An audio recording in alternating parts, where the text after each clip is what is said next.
माता की। मंच पर विराजमान उत्तर प्रदेश भारतीय जनता पार्टी के अध्यक्ष श्रीमान लक्ष्मीकांत वाजपेयी जी, हमारी पार्टी के वरिष्ठ नेता आदरणीय कल्याण सिंह जी, श्रीमान लालजी टंडन जी, श्री कलराज मिश्रा जी, श्री रमापति जी, भाई अशोक प्रधान जी, विनय कटियार जी, श्रीमान अमित भाई शाह, रामेश्वर चौरसिया, त्रिवेंद्र रावत, मंच पर विराजमान पार्टी के सभी वरिष्ठ नेतागण और दूर दूर से जहां भी मेरी नजर पहुंचे सर ही सर नजर आ रहे हैं।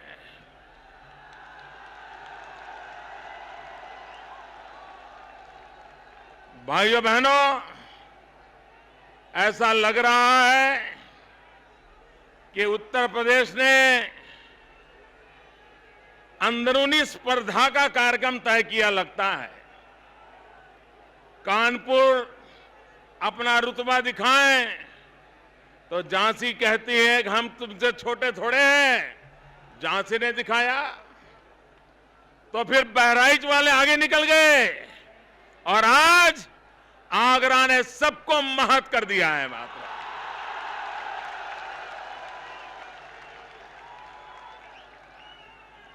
भाइयों बहनों,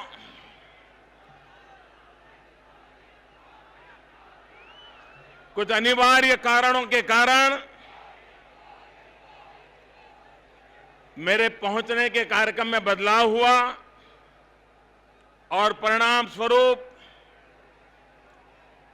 3-3 घंटे तक इस कड़ी धूप में आप सबको इंतजार करना पड़ा। इसके लिए मैं आप सबकी क्षमा चाहता हूं। भाइयों बहनों,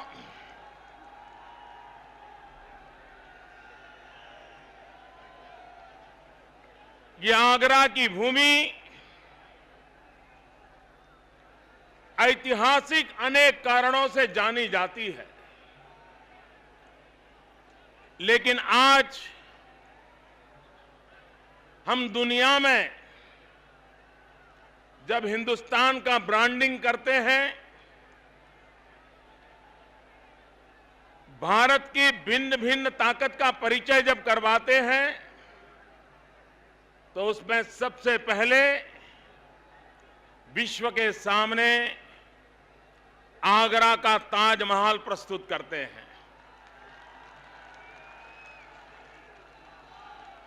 और दुनिया के लोग जिनको टूरिज्म का शौक रहता है, विश्व को जानने समझने की इच्छा रहती है, ये लोग आगरा आना जरूर पसंद करते हैं। भाइयों बहनों, सारे विश्व में टूरिज्म का उद्योग, सर्विस सेक्टर इतना तेजी से बढ़ रहा है। एक अनुमान है कि निकट भविष्य में ये टूरिज्म का बिजनेस $3 ट्रिलियन तक पहुंचेगा, $3 ट्रिलियन तक। लेकिन पूरे विश्व में टूरिज्म का इतना बड़ा बिजनेस होगा, लेकिन क्या वो आगरा के नसीब होगा? क्या आगरा के भाग्य में कुछ आएगा? क्या आपको लगता है कुछ आएगा? मुझे नहीं लगता है आएगा। इसका कारण है कि दिल्ली में बैठी हुई सरकार उनकी सोच में गड़बड़ है। कौन से काम को प्रायोरिटी देना चाहिए, किस काम को प्राथमिकता देनी चाहिए, इसमें वो निर्णय नहीं कर पाते हैं। अगर टूरिज्म का इतना बड़ा संभावनाएं पड़ी है, आगरा का ताजमहल विश्व भर में जाना माना है, क्या आगरा में एक अच्छा एयरपोर्ट नहीं बना सकते? क्या आगरा में विश्व भर के टूरिस्ट डायरेक्ट यहां पहुंचे, ऐसा प्रबंध नहीं हो सकता है? लेकिन भाइयों बहनों, कोई मंत्री उनका किसी इलाके से आ जाए, छोटा सा गांव हो, वहां तो वो एयरपोर्ट बना देता है, वहां तो वो एयरपोर्ट बना देता है। लेकिन आगरा जो विश्व के टूरिस्टों को आकर्षित करने का सामर्थ्य रखता है, उस आगरा के प्रति अन्याय किया जाता है, उपेक्षा की जाती है। और भाइयों बहनों, कभी इसको कहो तो वो कहता है राज्य की जिम्मेवारी, राज्य को कहो तो बोले केंद्र की जिम्मेवारी, राज्य वाले कहते हैं यहां करो, केंद्र वाले कहते हैं वहां करो, और करता कोई नहीं है।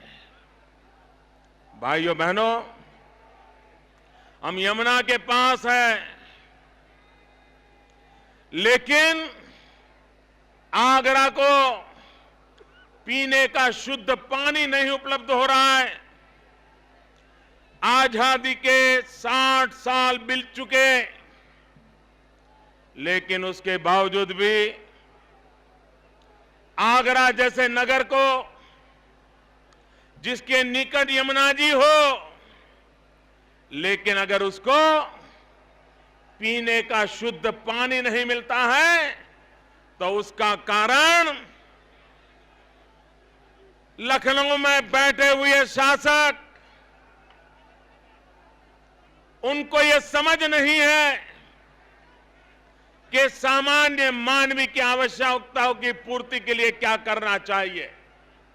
और उसका नतीजा है कि आपको पानी नहीं पहुंच रहा है। भाइयों बहनों, मेरे गुजरात के हाल तो बहुत खस्ता थे।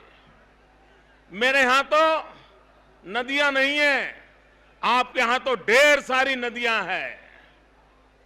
मेरे पास अकेली एक नर्मदा मैया है, लेकिन हमने पाइपलाइन डाल करके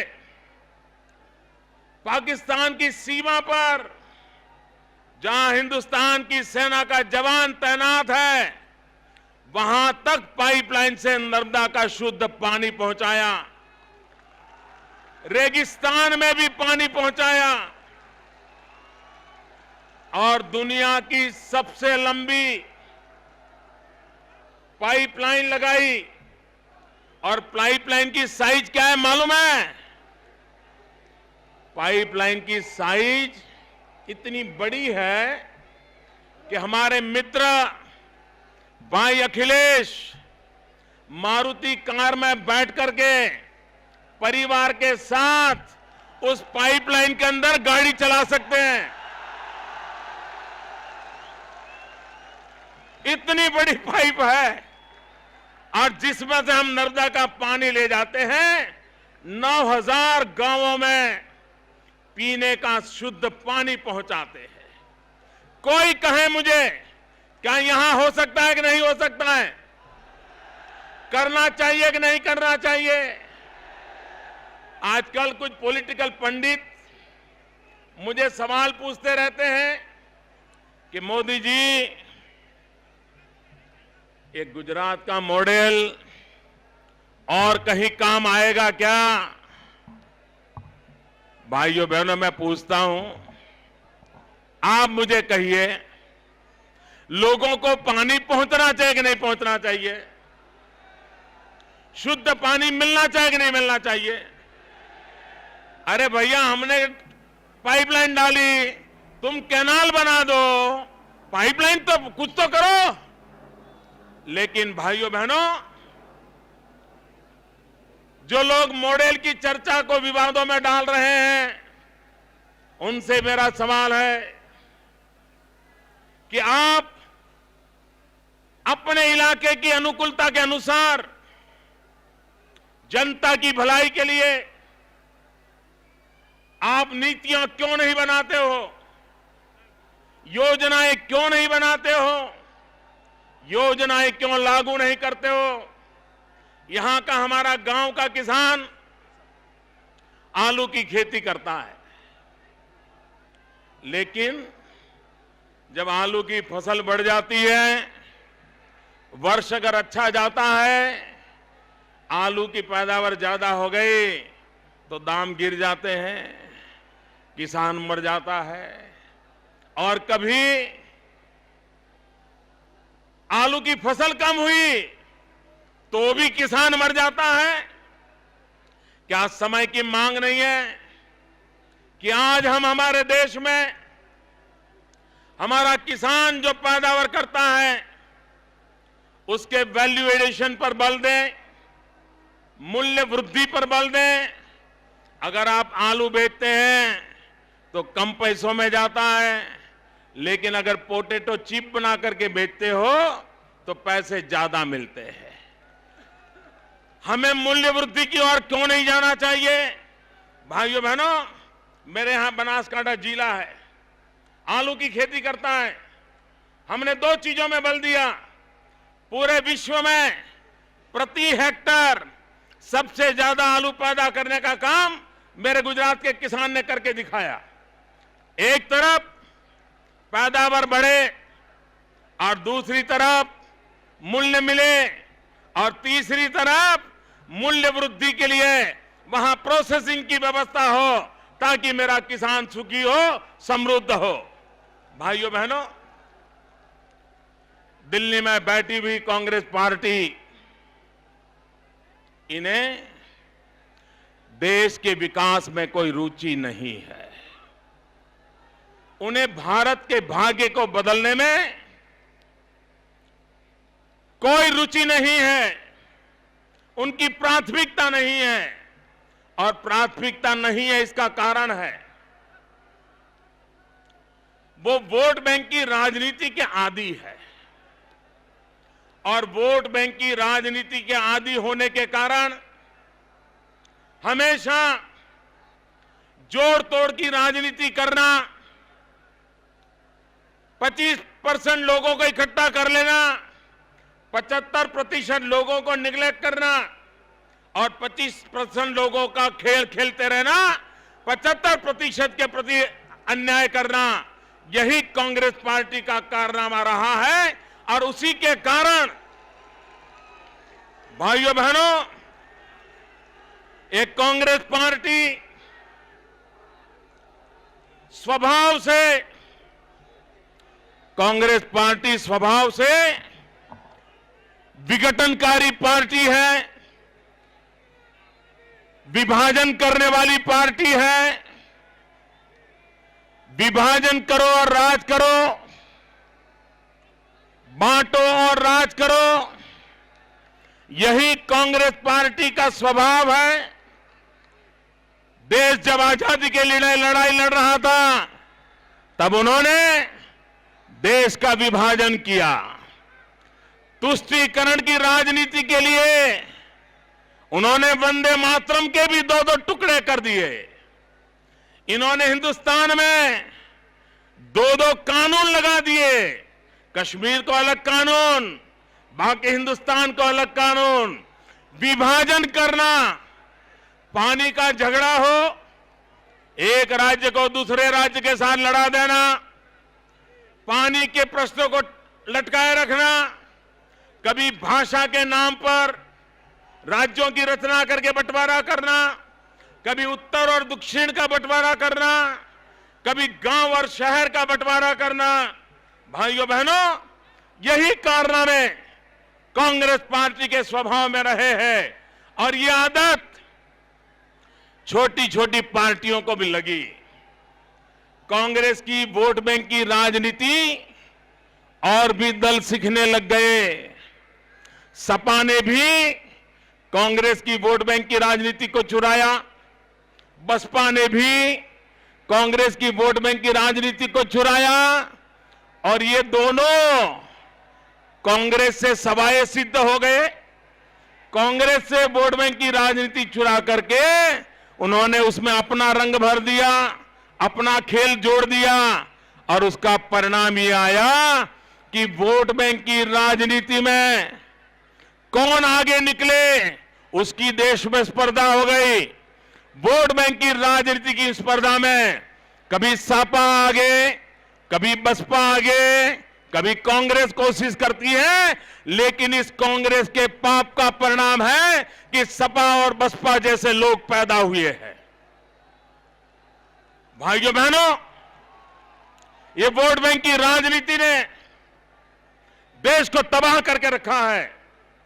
आज देश को समय की मांग है विकास की राजनीति करने की, और हिंदुस्तान में आज अकेली भारतीय जनता पार्टी ऐसी है जो राष्ट्रवाद के आधार पर चल रही है, जोड़ने की राजनीति कर रही है। तोड़ने वालों को जितना जल्दी हम खात्मा बुलाएंगे, इतना ही देश का भाग्य उज्जवल होगा। और इसलिए भाइयों बहनों, एकमात्र भारतीय जनता पार्टी आज हिंदुस्तान की राजनीति में वोट बैंक की राजनीति से ऊपर उठ करके सिर्फ विकास की राजनीति का वादा करने आई है। और भाइयों बहनों, मैं आपको विश्वास दिलाता हूं, मैं गुजरात के मेरे अनुभव से कहता हूं कि अगर हम देश में विकास की राजनीति के पहलू को लेकर के चलेंगे तो ये जातिवाद का जहर भी खत्म हो जाएगा, ये संप्रदाय के झगड़े भी खत्म हो जाएंगे, ये परिवारवाद भी खत्म हो जाएगा, समाज के सभी लोगों का कल्याण होगा। भाइयों बहनों, दलित हो, पीड़ित हो, शोषित हो, किसान हो, गांव गलियारे का गरीब हो, हरेक को अवसर मिलना चाहिए, उसको मौका मिलना चाहिए। आज हिंदुस्तान दुनिया का सबसे युवान देश है।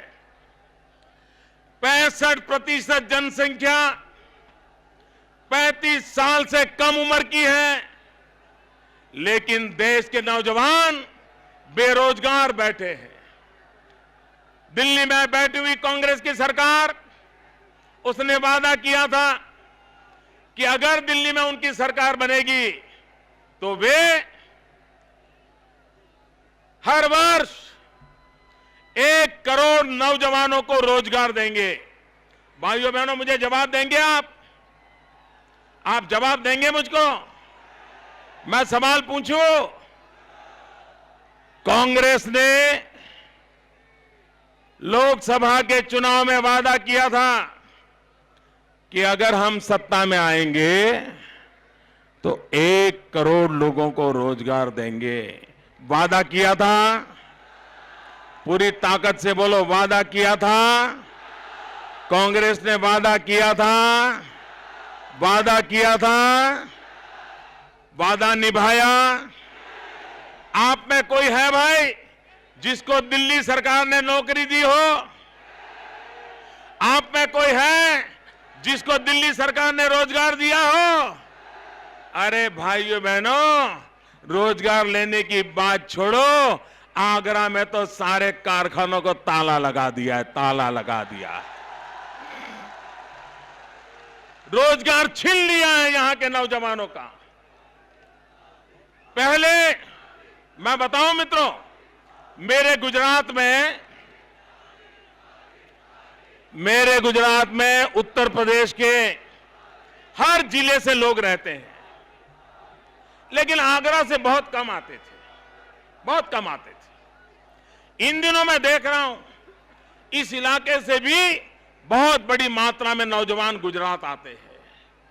मैंने पूछा कि भाई क्या हाल हो गया, आगरा भी छोड़ना पड़ रहा है? उन्होंने कहा साहब वहां जीना भी मुश्किल है और रोजमर्रा गुजारा करना भी मुश्किल है। भाइयों बहनों, आज देश के नौजवान को रोजी रोटी के लिए अपना गांव छोड़ना पड़े, घर छोड़ना पड़े, अपना परिवार छोड़ना पड़े। भाइयों बहनों, ये कब तक हमारा गांव का नौजवान इस प्रकार से चलता रहेगा, जीवन जोड़ता रहेगा? और इसलिए भाइयों बहनों, मैं आपसे कहने आया हूं, अगर विकास नहीं होगा तो हमारा नौजवान गांव, गरीब किसान के परिवार का बेटा, उसको अगर अपना गांव छोड़ करके जाना पड़ेगा तो कहां कहां भटकेगा। हमारे नौजवान को रोजगार चाहिए, अगर रोजगार चाहिए तो उद्योग लगाने पड़ेंगे, कृषि के अंदर विकास करना पड़ेगा, सर्विस सेक्टर को बढ़ावा देना पड़ेगा। अगर हम, लेकिन दिल्ली की सरकार को लकवा मार गया है दोस्तों।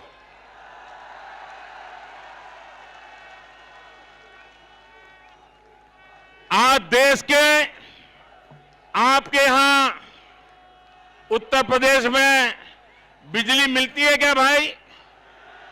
बिजली मिलती है? आपको बिजली मिलती है? आप देखिए, यहां इतना पानी है, उसके बावजूद भी आपको बिजली नहीं मिल रही है। 2 घंटे, 4 घंटे, 6 घंटे ये बिजली से आपको गुजारा करना पड़ता है।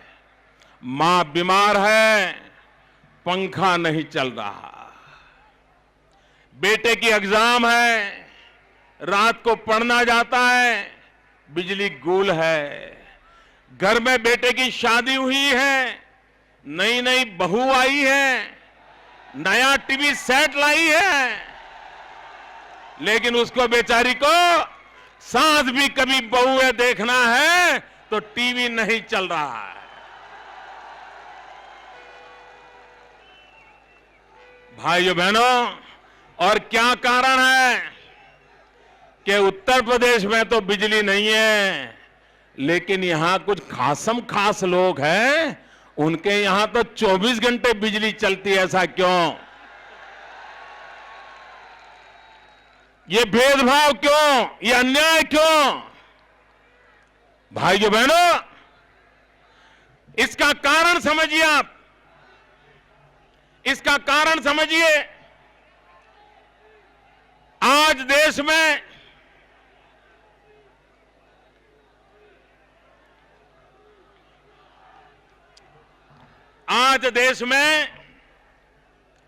20,000 मेगावाट से ज्यादा बिजली पैदा करने वाले कारखाने बंद पड़े हैं, कारखाने लगे हुए हैं, स्विच ऑन करते ही बिजली निकल सकती है, लेकिन भाइयों बहनों कारखाने बंद पड़े हैं। क्यों बंद पड़े हैं?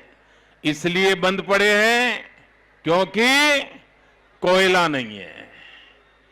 कोयला नहीं है। कोयला क्यों नहीं है?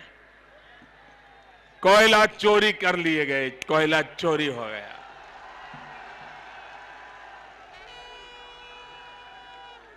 भाइयों बहनों, आप मुझे बताइए, आपने कभी कोयले को घर के अंदर ताले में रखा है? क्या कभी आपने कोयले को घर में ताले के अंदर रखा है? आपके घर के बाहर ही कोयला पड़ा रहता है कि नहीं पड़ा रहता है? कभी कोयले की चोरी होती है? कितना ही बड़ा बदमाश चोर होगा, कोयले को हाथ लगाता है। भाइयों बहनों, दिल्ली में ऐसी सरकार बैठी है, कोयला खा गई।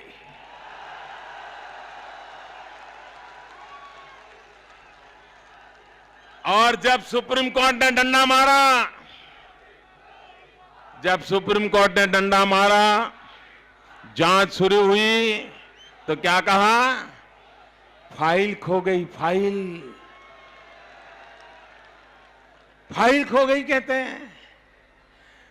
अरे सुप्रीम कोर्ट के दरवाजे पर तो आप कह देते हो कि फाइल खो गई है, लेकिन पूरा देश कह रहा है पूरी की पूरी सरकार खो गई है, पूरी की पूरी सरकार खो गई। और इतना ही नहीं, आपकी तो फाइल खो गई है, हमारी तो लाइफ खो गई है। भाइयों बहनों, आज हिंदुस्तान में भ्रष्टाचार की जो स्थिति है, उससे भी गंभीर बात यह है कि कांग्रेस के नेताओं को इसकी कोई परवाह नहीं है, इनको चिंता नहीं है। उनको लगता है कि राजनीति में तो ऐसा ही चलता है, भ्रष्टाचार पहले भी हुए, फिर भी लोगों ने चुनाव जीता दिया, फिर भी सरकार बना दी, एक बार फिर बना देंगे। भाइयों बहनों, क्या अब भ्रष्टाचारियों को माफ करोगे? भ्रष्टाचारियों को माफ करोगे? भ्रष्टाचारियों को सजा करोगे? कड़ी सजा करोगे? और ये भ्रष्टाचारियों का मजा देखिए। आप ही के उत्तर प्रदेश के एक मंत्री एक एनजीओ चलाते थे और इन पर 70 लाख रुपया गबन करने का आरोप लगा। एक टीवी चैनल वाले ने बीड़ा उठाया कि ये 70 लाख रुपया का गबन किया है, ये लोगों को, गरीबों को, अपंग लोगों को मदद करने वाला एनजीओ है, लेकिन वो नाम मात्र का पैसे खा जाते हैं, आरोप लगाया। कांग्रेस के केंद्र सरकार के दूसरे मंत्री, वो भी उत्तर प्रदेश के हैं, उनको पूछा गया कि 70 लाख रुपया गबन करने का आरोप लगाए, आपको क्या कहना है? बोले नहीं हो सकता है, नहीं हो सकता है। कोई मंत्री पे 70 लाख का बात लगे तो मेरे गले नहीं उठता, 70 करोड़ का होगा तो गले लगेगा, ये जवाब दिया। उसी सरकार का मंत्री कह रहा है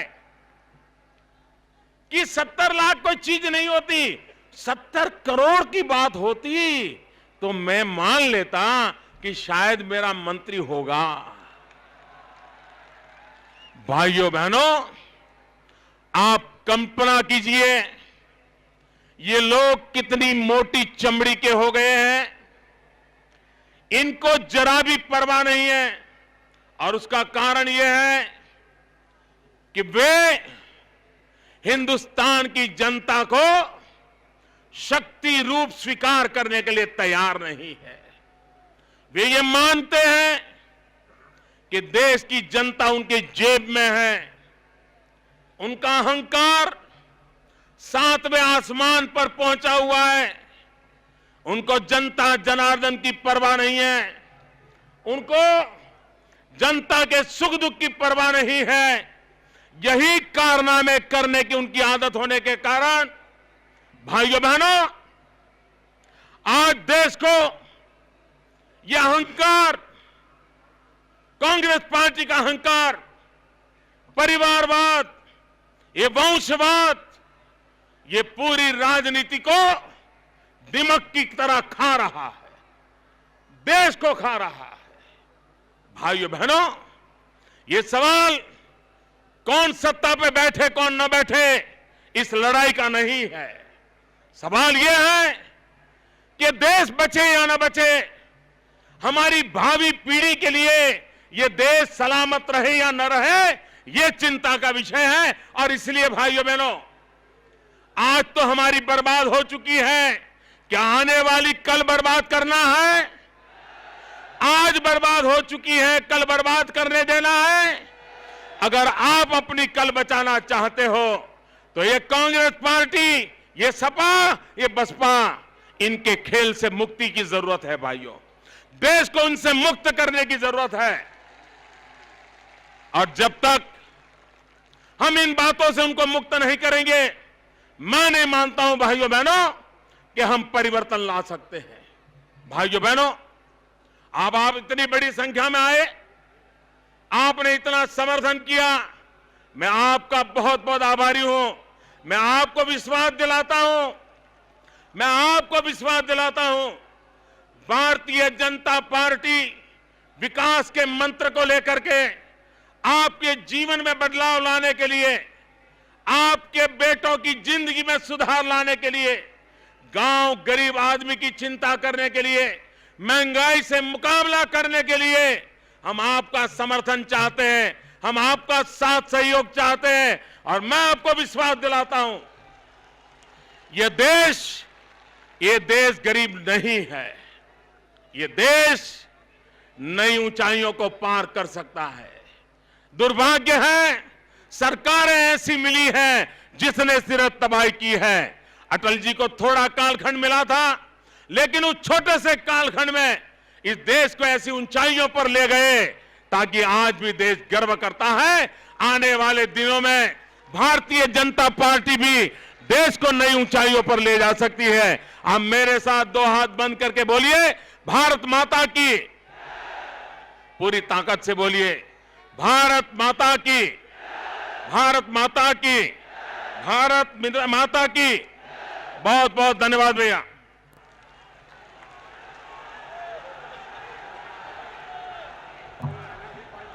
बंधुओं, हमारे राष्ट्रीय अध्यक्ष माननीय राजनाथ सिंह जी कुछ ही मिनट में मंच पर आ रहे हैं। नारा लगाइए, हर हर मोदी, घर घर मोदी।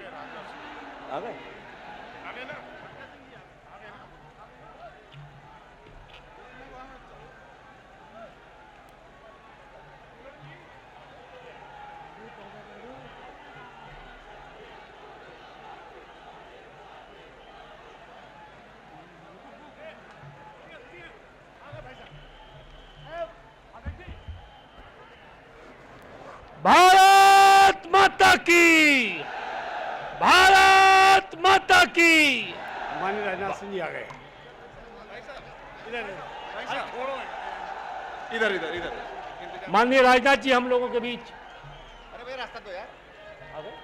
आ चुके हैं।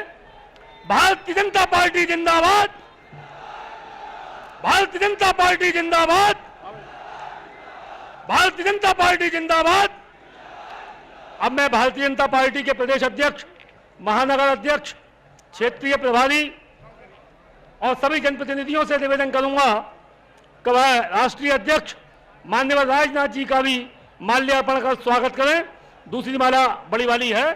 माननीय राजनाथ जी हम लोगों के बीच आए हैं।